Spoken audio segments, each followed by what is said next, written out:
ಬಂದ ದೇವಿ ಪುತ್ರನ ನನ್ನ ಸುಖವ ಮರೆತು ನಮ್ಮ ಬದುಕ ಕಟ್ಟಿದ ಅಣ್ಣಯ್ಯನೆಂಬ ಪದವಿ ಗಳಿಸಿದ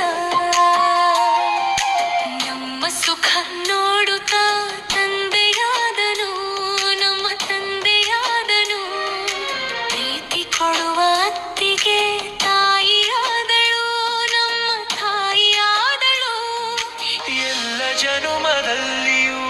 ಅವನು ಅಣ್ಣಾಗಲಿ ಅವನ ಪ್ರೀತಿ ಹಂಚುವ ಅತ್ತಿಗೆ